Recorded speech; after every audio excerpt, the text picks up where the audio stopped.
Hola y bienvenidos a la Daily Hustle. Soy Enrique Byrnes y presidente de el mejor cerveza. No abate por No Filter Network. Miguelito San Dieguito, not with us today. Will the Thrill Clark, not with us today as well. But as we do each and every single time we come on here, we properly salute our boys. Now, Will the Thrill will be with us tonight, a special edition of Deuces Wild, 6 p.m. Pacific time. Aren't they all special editions? And buenos dias to you, Victoria. A very pleasant good morning to you. Well, let's not forget also our special salute.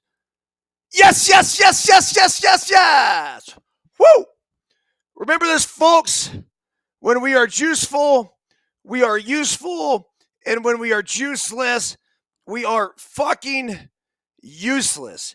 It is the 19th day of November 2024. And I just got back from a 2-week, you call it a vacay. I don't know exactly what you want to say. I went from here to Dallas and then Dallas to Houston. So I played a pickleball tournament in Dallas. Then I went and coached in the All-State games, Team California, as I'm repping the colors here. The California American team. There are actually two teams from California. Then that was in Houston. I then got a phone call to go down to Cabo for the week. A buddy of mine, Senior Jesse Bromberg, was down there solo, and he's like, dude, get your ass down here. So I did what any logical human being would. I took my kid and I put him on a flight, and I said, go home, you go that way, and I'm going to go this way. So ended up going down to Cabo for the week. Quick shout out, some love to John Donati, the assistant coach for Team California and LTP, who took Biscuit home. That was awesome. Had one of the most amazing weeks of my life. It was straight. Wake up, 7 a.m. at the pickleball courts, play until noon. From noon to 2, cold plunge, lunch, right back to the pickleball courts, 2 until 5, and then hop into the pool, chill, adult beverage, amazing dinner, and rinse and repeat Monday through Friday of last week. It was fucking awesome. So I apologize about the lack of daily hustles, but that truly was a vacation for me, and I couldn't ask for much more. All right, let's not forget our title sponsor here this morning on the Daily Hustle. Bet Online, the number one online gambling destination for all the latest news, scores, odds, predictions, whatever else you want. It's available to you at Bet Online, the number one online gambling destination. So go ahead and head on over there. You have the NFL firing. You have, well, I wonder if they have MLB prop bets as far as manager of the year, because that, of course, is going to take place tonight. We had the rookie of the years announced yesterday. Okay, let's first get into, drum roll please, today's Daily Hustle. Joe, yes, I am back. Look, I'm going to try to, and by the way, if you're listening on Apple, you're listening to Spotify, we actually record this live. And I think it's a cool opportunity. I always keep the chat open, at least during the Daily Hustles. The Deuces Wild, Will's so enamored with the chat that I sort of let him run it, where I just focus on thrill and trying to tee him up for a little softball question and story reflection. But here at the Daily Hustle, yes, we keep this thing open. We like to keep it live and interactive. And then we upload to, I don't even know if you guys know this, 17 different platforms afterwards. So if you are listening on Apple or Spotify, We very, very, very, very much appreciate a 5-star review. It makes a huge difference. If you could write a little something too, it helps as well. Okay, here is the Daily Hustle from today. It went out this morning. If you're not on the email list, you got to get on it. It goes out. I have a full sort of email, right? That I write out these daily hustles, and then I will put them on Instagram. Instagram's always an abbreviated version. I like to think it's good, but it's not as good as what the email list gets. So here we go. Buenos dias, hustlers. Today is Tuesday, November 19th. As I mentioned this before, 2024. And on this day, in 1805, this is shit you will not get on Instagram. There's not enough space to fit it in. But here's a gem for you guys. Meriwether Lewis and William Clark became the first European settlers to cross the United States when they reached the Pacific Ocean just north of what is now Portland. Also, speaking of William Clark, legendary Giants Hall of Famer Will the Thrill Clark and I will be back on No Filter Network tonight, 6 p.m. PST, breaking down all the latest MLB news, giving live interactive hitting instruction, and probably ripping open 1987 Topps wax packs while taking a stroll down memory lane. And there are the 1987 wax packs, the wood border around them. In my opinion, the greatest baseball cards ever made, even though those ones aren't worth a shit. But who gives a fuck? That's not why we're in the baseball card game. Okay, Daily Hustle quote of the day. We're not asking you to be perfect on every play. We're asking for a perfect effort from snap to whistle. Coach Ladd. Just spent the past 2 weekends coaching the 13U California All-State baseball team, and then our 13U Let Them Play squad in the 29-team perfect game national championship all-state games representing different states and regions of the country. Our California American team, consisting of 9 LTP kids, went 6-0, taking down Northeast, Louisiana, Puerto Rico, Mid-Atlantic, and last year's champs, Carolina, 2 different times before falling in the championship game to the East Coast team that was absolutely loaded. Then, the LTP boys rode the momentum from all states and absolutely dominated a huge 20-team PG tourney in Huntington Beach this past weekend, going 5-0 while scoring 88 runs and only giving up 6. We certainly had an incredibly talented group of players at both tourneys, but there definitely were other teams that were just as talented. That said, the question becomes how and why were these kids able to be so successful? Their effort was damn near perfect on every single play. Over the course of my time coaching, I've come to realize there are so many things, only so many things, that we are able to control with our attitude and our effort, topping the list. Baseball is an extremely detail-oriented game of inches. When we as coaches obsess over the little things, we have the ability to get the players to buy in and put forth the necessary effort on all of the perceived small things that inevitably make big things happen. Leads, jumps, secondaries, second secondaries, never taking eyes off baseball. Pre-pitch routine, defensive positioning, situational awareness, plan and approach in the field, on the mound, and at the dish are all critical to the success of the team. Fighting for inches is a term that our LTP coaches use in a game that truly is a game of inches. Every single inch is worth fighting for. Just ask the Dodgers, who ironically got out hit in the World Series. Yup, nobody realized that. Yet, still found a way to dominate the World Series simply by doing all the little things the Yankees failed to do. Okay. I guess my email really is that long. Here we go. Last paragraph. Just as legendary De La Salle football coach Bob Ladouceur suggests, we can't expect perfection on every play, but we can and will expect a perfect effort, which at the very least will put us in the absolute best position to succeed. So, okay.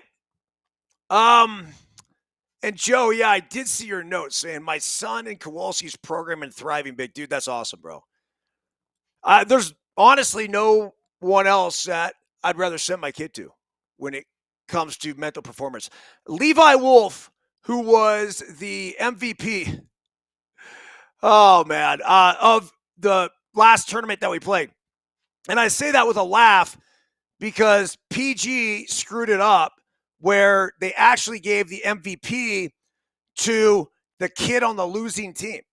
It was stupid. So they gave the MVP pitcher and the MVP to a team that we just beat 10-2. Like, somebody make this make sense. And it didn't make sense because PG then reached back out to Jory, Levi's father, and they said, yo, we screwed it up. We're sorry. And at the time, look, we're not going to go over the top in questioning how and why, because I said, look, I don't give a shit about individual awards. And quite honestly, if you look around at all 11 kids that we had, each and every one of you guys could have been the MVPs. So if they want to give it to the losing team, that's fine. But this right here, this cup, this championship cup, they'll never touch this. They will never fucking touch this. You know why? This is a team championship. They can have all the individuals in the world. They can have all the MVPs and MVP pitchers, all the other bullshit. This is a team award. And then I went and drank tequila out of that bitch all night. So that said, they did realize that they fucked it up. And when they realized that, they went back to Jory and they apologized. And so I guess Levi will be the MVP. He's going to have to share it because they wrongfully handed out the other one. And it's, you know, in this youth game, I shake my head because it was the first time as a coach that actually bothered me. I don't care about individual awards. I tell the boys this all the time, but I did not like how our kids were not getting recognized for their success. Like, that did really upset me. Now, I was able to put it aside and just cast it away as PG being PG and somehow screwing this up. And look, for the most part, I have a lot of respect for Perfect Game. I think they do a really good job. I think with any organizations, there's pros and cons, plus, minuses, and everything else. But my whole point to all this, Joe, was that Levi is a Kowalski descendant. He works with Kowalski religiously. And I have seen a dramatic improvement just within this fall season on what Kowalski has been able to do with Levi. So I'm stoked that your son's working with him, and I promise you he will definitely get something out of it. We're going to get Kowalski on here. I told him I wanted to do about once a week with him, and we'll try to pick a day. Maybe we do the middle of the week or whatever. Issues I come on a Monday or Tuesday, just slam with all sorts of stuff to talk about. And I know Kowalski's got his thing going and everything else. Let's not forget here, another title sponsor, Verge. That's right. This is a little bit of honey. I think I tried to open this last show too, and it didn't open. A little bit of honey, a little bit of lemon, a little bit of cannabis, a little bit of ginger. And this is just like a little perfect focus enhancer is what I like to call it. It's not one of those things that going to give you like 5-hour energy and you're going to be bouncing off the walls or anything. But it's certainly something that gives you a nice little shot of life. So cheers to Jory. Go to tryverge.com. Ask for my guy, Jory, if you're interested in that product. Okay, let's get cranking here. Yesterday, the Rookie of the Year was announced. And this did not come without controversy. You knew there was going to be controversy with this. Now, you had a tight race in the National League. So not only did you have Paul Skenes, who was the eventual winner, But you had Jackson Merrill and Jackson Chourio. Merrill, of course, from the Padres, Chourio from the Brewers. They both had huge impacts on their teams. Now, Paul Skenes certainly made his mark, and we will celebrate him. And this is why I am not going to argue against this selection. I am 1,000% biased towards position players. They play every fucking day. But in Paul Skenes' case, this dude is just different. So the fact that he was able to take the entire league by storm, and he is such a rare commodity these days. This is a potential workhorse. This is a guy that could potentially give us 200 innings every single season if he's able to stay healthy, and that's obviously a big if. So, all right, here we go. This is the article. Skenes and Gill. That's right. Win Rookie of the Year, a pairing that we have not seen since 1981. And I think for good reason. I really do. Because I don't believe that pitchers should be towards the top of the list for this award. They have to be that much more dominant than the guy who's playing every single day. It's a reason why you have a Cy Young Award, or a reason why you have an MVP award. It's also historically, typically why you will see the number, which is a WAR number. And I'd love to go back and look at this to see like what's more valuable, because I do know that I think it's like Christy Mathewson or something is like way up there on the height of the all-time WAR list. But the impact that a position player is able to have on a daily basis, in my humble opinion, is just greater. Okay, it says there were so many great rookie campaigns in 2024, but only one player from each league can take on the Jackie Robinson Rookie of the Year award. This year's winners were announced Monday night on MLB Network, and it was Paul Skenes winning the NL Rookie of the Year, and the Yankees' Luis Gil capturing the AL Rookie of the Year. The first time both Rookie of the Year winners have been starting pitchers since Fernando Valenzuela and Dave Righetti. What a great fucking combo. The only other two instances were in 1976, Mark Fidrich, the Birdman, in the American League, and Pat Zachary and Butch Metzger in the National League. And in 1952, Harry Bird in the AL and Joe Black in the NL. In the NL, Skenes' historic season edged out the clutch performance of the Padres' Jackson Merrill and the breakout of Brewers outfielder Jackson Chourio. In the AL, Gill beat out his battery mate Austin Wells and an AL East rival in O's outfielder Colton Cowser. I don't know if I agreed with this one. I'd have to dig in the numbers more, but I felt like Cowser should have been the guy. Paul Skenes was rewarded on Monday night for his historic debut season. 22-year-old Pirates righty burst onto the big league scene less than 1 year after being selected first overall by the Pirates in the 2023 draft. He made his debut on May 11th and not only lived up to the massive expectations, but somehow exceeded them en route to going 11-3 with a 1.96 ERA in 23 starts. Wow. That's pretty fucking good. That's exactly why there's no way I could argue against this. His 170 strikeouts were a Pirates rookie record. Quote, "This is cool," Skenes said. "I think the coolest part is that it just puts a bow on this past year, and we can kind of look forward to next year. I think the biggest thing is just to stay present through all of it. It's helped me this year, and I've surrounded myself with good people. I think I've been super lucky to experience all the things I have, so I'm just going to try to continue to stay present and enjoy the ride." If this dude is not a daily hustler, through and through, I don't know who is. Now, does he listen to the Daily Hustle? Does he read the Daily Hustle emails? I have no fucking idea. I'm going to assume no.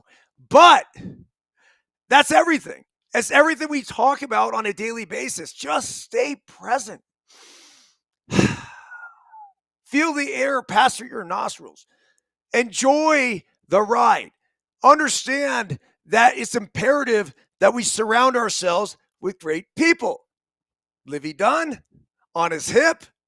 Hey, I'm going to assume that's a pretty good choice. Someone who has been very successful in her gymnastics career and social media uh, exploits as well. So, just really cool to hear those words. And it immediately makes me believe that he's got to be working with some sort of mental performance coach as well, just to maintain that mentality, or he's wise beyond his years. I mean, really, that's it, right? I think earlier in my life, and don't get me wrong, I think we all should use guidance and support through our entire lives. It's really important early in your career and earlier in your life to have people around you that put you on that track. For me, wow. I mean, it was Carl Keel, probably one of the main ones who wrote The Mental Game of Baseball, became a mentor of mine. And then just a lot of the guys that I played with, that I played against, dudes that I knew would hold myself accountable. Would force me to hold myself accountable. And at the same time, just people that are energy givers, not energy suckers, not the ones that are going to bring you down, not the ones that are bitching and complaining about every little thing. Those are the ones you respect. You just say, cool, yeah, whatever. And you just separate yourself from. You stick around the people that give you fucking life, the people that give you the energy, the people that give you this eternally optimistic attitude, while, like I mentioned before, making sure we hold ourselves accountable to the good, the bad, and the ugly, and understand that the bad and the ugly are all part of the learning process. And so long as we're winning and learning, all is good. Okay, it says the Rookie of the Year award is just the latest honor for Skenes, who earlier this year became the first rookie pitcher to start the All-Star game since 1995, Hideo Nomo. Skenes' 1.96 ERA led MLB rookies, and he finished just 4 strikeouts behind Shota Imanaga for the rookie lead, while the Cubs lefty pitched 40. You hear that? 40 more innings. He's nasty too, by the way. Imanaga was gross. Skenes became the first rookie pitcher to record at least 170 strikeouts and a sub-2 ERA since earned runs became an official stat in 1913. He also joined late Marlins star Jose Fernandez, double sky point. Fernandez was a fucking savage. As the only rookies in the past 35 seasons with double-digit wins and at least 150 strikeouts and a sub-2.5 ERA. Skenes is just the second Pirate to claim the Rookie of the Year honors, joining outfielder Jason Bay. Jason Bay was legit. 2004. He also is just the 5th number 1 overall pick to win the award. Interesting on that, right? Joining Carlos Correa in 2015, Bryce Harper in 2012, Darryl Strawberry in 1983, and Bob Horner in 1978. Quote, it's been awesome, Skenes said about playing in Pittsburgh. Just seeing the fans and seeing what sports mean to the city. Obviously, we saw a little bit over the summer, and it gives us hope, I think, to what we can do next year and have the city unite around us would be great. So here were the final vote totals. NL Rookie of the Year vote totals.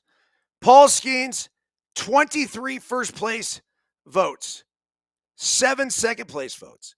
Jackson Merrill, 7 first place votes, 23 second place votes. So it really wasn't that close. I'll tell you what was a runaway winner, though. Jackson Chourio with 26 third place votes.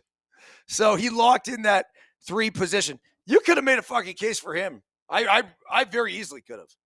And then Shota Imanaga, like I mentioned before, any other year he might have been winning the Rookie of the Year in the National League. And instead, he got 4 third place votes, and that is it. All right, Luis Gil put a cap on his breakout 2024 season, the second closest Rookie of the Year election in league history, with Gil winning over Cowser by just 5 points. The only balloting with a more narrow margin came in 2003 when Royal shortstop Angel Baroa defeated Yankees outfielder Hideki Matsui by 4 points. It means so much to me. Gil said through an interpreter. It's incredible. I'm so happy and excited about this. Gil made his brief big league appearance in 2021 and 2022, but the latter campaign was cut short by Tommy John surgery, which also caused him to miss the entire 2023 season. As a result, he maintained his rookie eligibility until 2024. The righty established himself as a key member of the Yankees in May when he went a perfect 6-0 with a .7 ERA, 44 strikeouts over 38 innings. Okay. Yeah, I mean, we could debate this a little bit. So the guy was a rookie in 2024, yet he'd already pitched in 2 other seasons. I don't know. Look, I think I was a rookie in 2002, yet I had played in 2000 and 2001. Not very much, obviously, but I still had rookie eligibility, I believe, in 2002. So it's,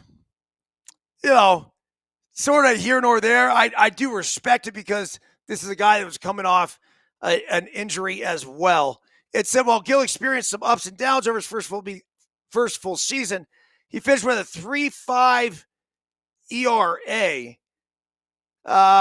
Gil becomes the 10th Yankees player to win the Rookie of the Year award, and the first since Aaron Judge in 2017. New York's 10 winners are the second most by any franchise, trailing only the Dodgers with 18. When you come up as a young player, as a rookie, first of all, you dream it to make the big leagues, but once you get there, you want to contribute and do your job. That is some more Gil quotes. Okay, Luis Gil, this is how the AL vote total looked. 15 first place votes, 10 second, 1/3 for a total of 106 points. Colton Cowser, 13 first place votes, 11 second, and 3/3. But then you had Yankees catcher Austin Wells. He had 3 second and 8/3. Mason Miller from the A's, 1 first place vote. How about that? Yeah, you could make the argument. Cade Smith from the Guardians, I think he's a reliever. He got 1 first place vote, 1 second place vote, and 4/3. And then Willie Abreu for the Red Sox. Excuse me, it's Weiler Abreu. 2 second place votes, 5 third place, and then Wyatt Langford from the Texas Rangers. He got 1 second place vote, 4 third place votes, and that is that. So the Rookie of the Year has been set. Tonight, let's see here.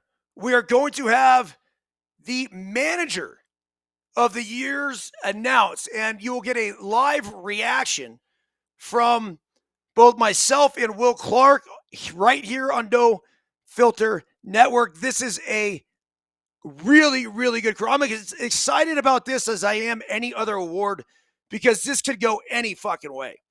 It says by commanding a clubhouse and making the right in-game moves, good manager can make a major difference. But which MLB skipper made the biggest impact? 3 American League Central managers: the Tigers' AJ Hinch, the Royals' Matt Quatraro, and the Guardians' Stephen Vogt have acclaimed the AL Manager of the Year. All 3 of their clubs made the postseason, with Detroit and Kansas City turning things around considerably, in Cleveland far surpassing its projections. Wow. That is so difficult. And I don't know where I'd go. I need time to look at this a little bit more. But Stephen Vogt and what he did in Cleveland, that's tough to argue. Yet at the same time, AJ Hinch turning the Tigers around to the point where they had a 0.1% chance of making the playoffs to fucking playing in October was one of the most brilliant managerial performances I've ever seen. The guy was working with 1 starting pitcher. So I certainly could go on and on and on about how and why AJ Hinch should be the manager of the year. But you got Matt Quatraro of the Kansas City Royals, who I don't think anybody expected to make the playoffs like they did either. A tight race in that American League Manager of the Year award. I will give it to AJ Hinch.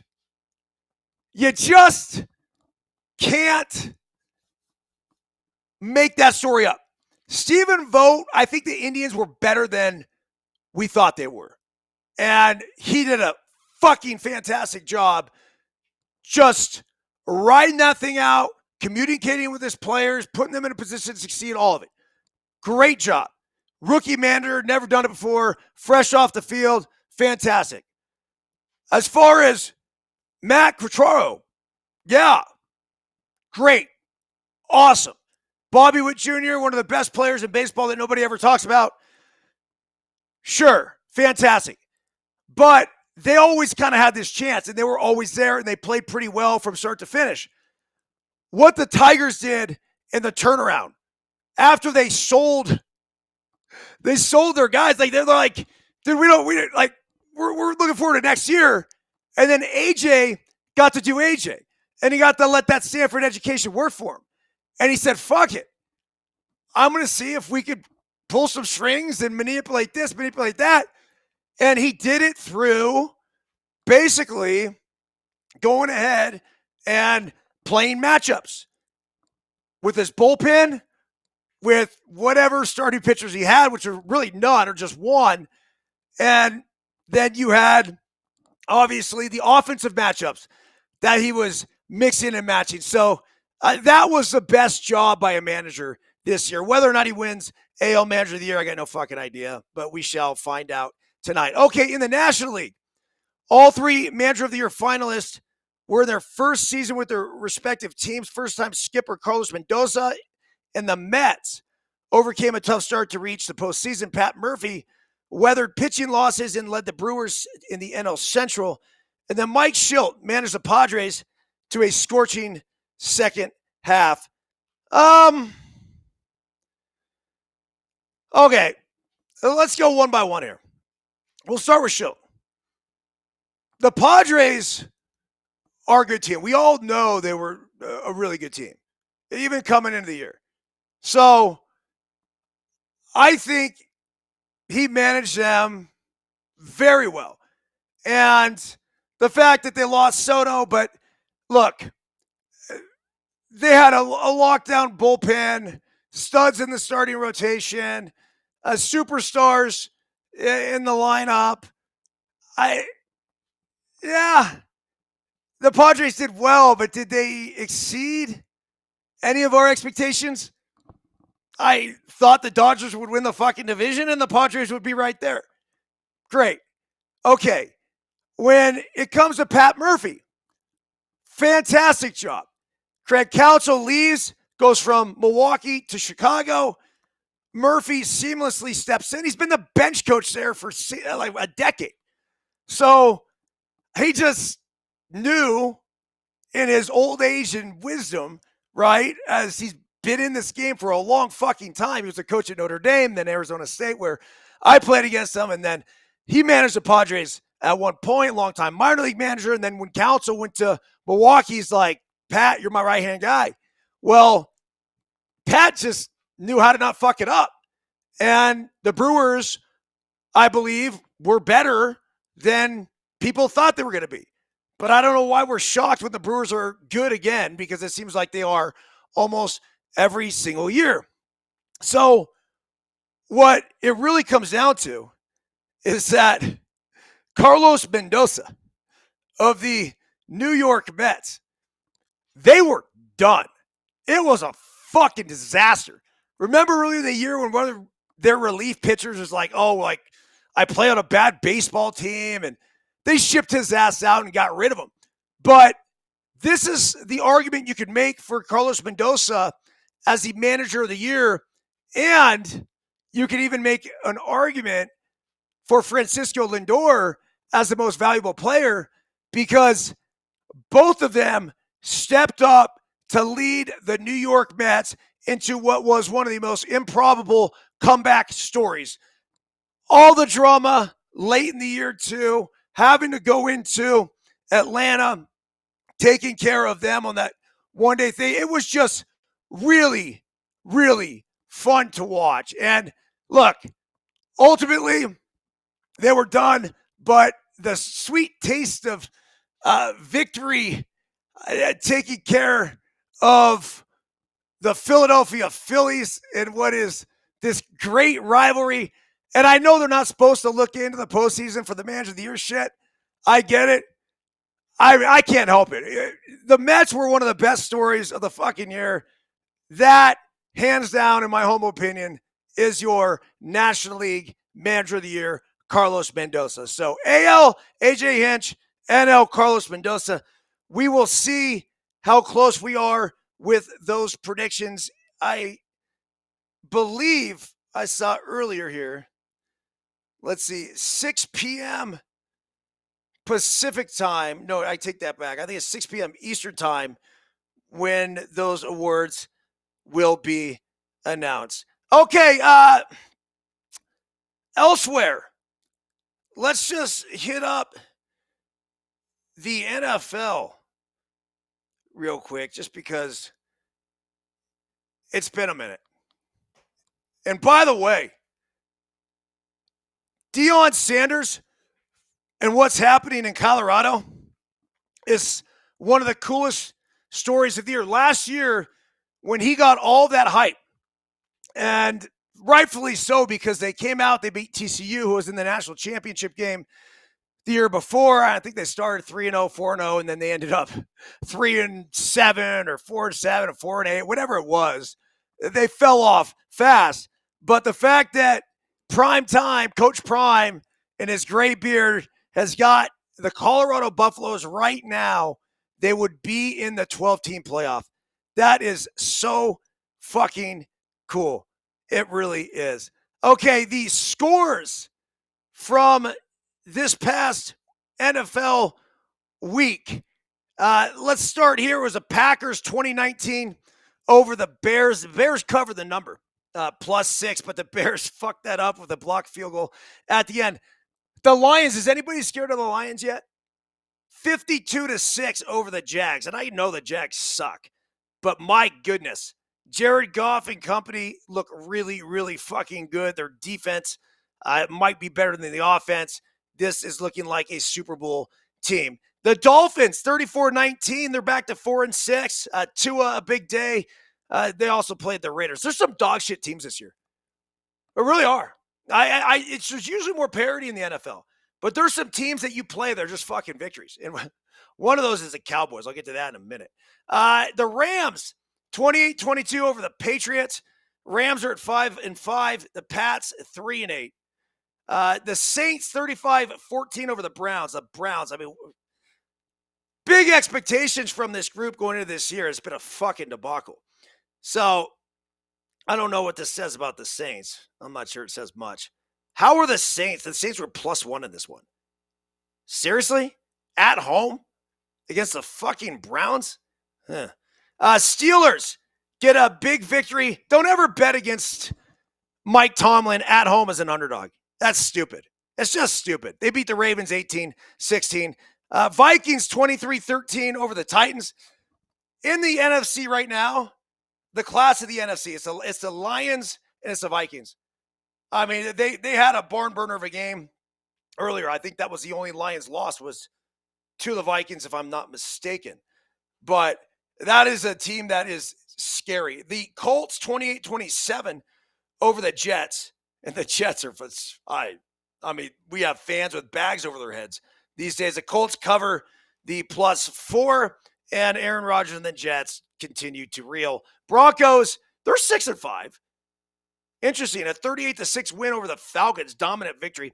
49ers, they need to learn how to win a fucking football game. I mean, it is bad.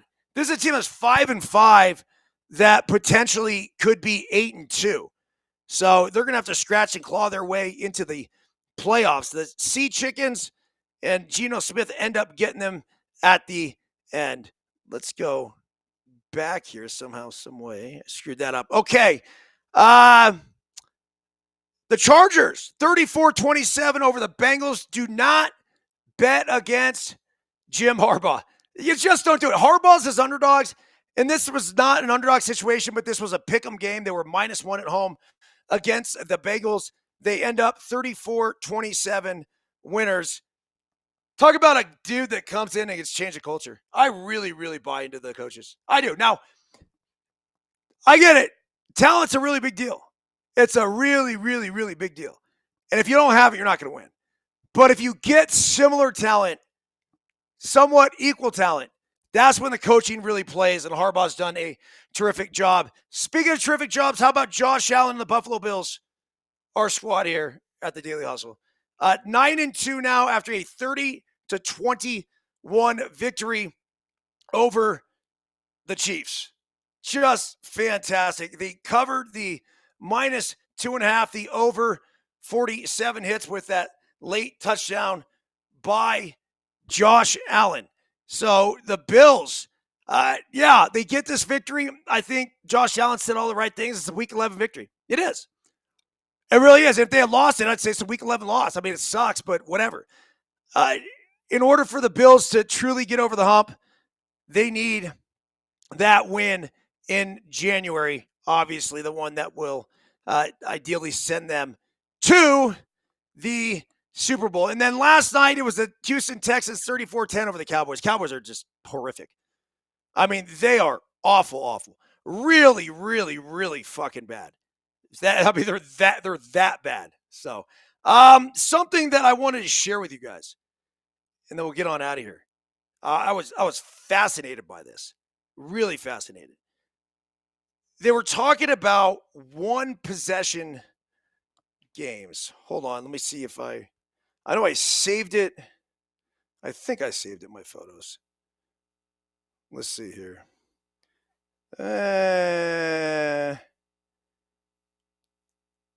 Maybe I did. Maybe I didn't. I know it's certainly in a text message that I sent. Okay. Bear with me as my ADD fully kicks in right now. We got to get Giuseppe and Henry. No. I'm sorry about this. Basically, what this was a statistic showing if one possession games had ended up the other way. Like, it was fascinating to see. And look, when it comes to winning a football game, and here it is. I'm sorry. All right. And I usually don't ever fucking apologize on this show. And I actually kind of take back my apologies because I'm trying to give you guys some really cool information. This is the what if NFL standings. This is fucking nuts. All right. What if every one possession NFL game had the opposite result? You ready for the records? This is what they would look like. Number 1, Cincinnati. And this is the AFC. 8-2. Denver, 8-2. So Denver's having a great year. Could be even fucking better. Jacksonville, this is the one that just blows me away. 7-3. Buffalo, 6-4. The Chargers. How about the Buffalo 6-4 one? I've watched enough of their games. I just don't feel like that would have been the case, but they've done a good job closing. Chargers, 7-2. Baltimore, 6-4. Pittsburgh, 5-4. Then the Jets, so they found a way to fuck this up. 5-5. Indianapolis, 5-5. Tennessee, 4-5. Cleveland, 4-5. Houston, 4-6. New England, 4-6. Miami, 3-6. Kansas City, 2-7. Or hold on. Las Vegas, 2-7. And Kansas City, the team that was fucking undefeated, 2-7 they would have been. Think about that. Is that nuts? Now, coulda, shoulda, woulda. If my aunt had balls, she'd be my uncle. I get it. But the Chiefs would be 2-7, or at least they would have been going into this past week if the one possession games had gone a different way. All right. In the NFC, Tampa Bay would be 7-3. San Francisco would be 6-3. And then again, this was all going into last week's games. New York Giants, 6-4. Detroit, 5-4. Ah, wow. So the whole point is maybe Is Detroit not as good as we think they are? I don't know. I mean, they've destroyed opponents. The Rams 5-4, Chicago 5-4, New Orleans 5-5, Washington 5-5, Arizona 5-5, Green Bay 4-5, Philadelphia 4-5, Dallas 4-5, Atlanta 4-6, Minnesota 3-6, Seattle 3-6, and Carolina 1-9. Carolina sucks balls. So yeah, there's the coulda, woulda, shoulda. If my aunt had balls, she'd be my uncle. Does it mean anything? Yeah, I don't know. All right, around the association last night. Of course, we do like the NBA action. It's fantastic here. The Bulls 122-112 over the Pistons. Both those teams, 6-9 are the Bulls, 7-9 are the Pistons. The 76ers are terrible. 2-11 now. I mean, geez. That whole Joel Embiid thing, like, what a fucking disaster. 106-89 losers to the Heat, who are 6-7. The Raptors, 130-119 over the Pacers. Raptors 3-12, Pacers 6-8. The Knicks, 8-6, 134-106 over the Wizards. The Clippers, 102-99 over the Warriors. The Clippers are now 8-7. The Warriors dropped to 10-3. So not high expectations for the Warriors, but they've gotten off to a great start. The Kings go down last night to the Hawks, 109-108. The Kings are 8-7. The Hawks 7-8. The Magic 109-99 over the Suns. Both teams sit at 9-6. As far as today's action is concerned, well, if you're a hoops fan in the NC2A, Notre Dame is 18.5 point favorites over North Dakota, in case you were wondering. Then you have the Celtics at home against the Cavs, the Nets at home against the Hornets, the Grizzlies at home against the Nuggets, the Mavs at home against the Pelicans, the Spurs, who are always entertaining to watch, at home against the Thunder, and the Lakers at home taking on the Utah Jazz. NC2A football, we got 3 games today, actually. 4 p.m., you got Akron at Kent State, Western Michigan at Central Michigan, Northern Illinois at Miami of Ohio. Number 1, Kansas is in action. NC2A men's basketball, I mentioned the Notre Dame game earlier. They're 23-point favorites against UNCW. That's University of North Carolina, Wilmington. 21st ranked Florida, 36-point favorites over Florida A&M. Seriously. We got a good battle between Purdue and Marquette. That's a 6th ranked team is Purdue. Marquette's a 15th ranked team. Marquette's 5-point favorites at home.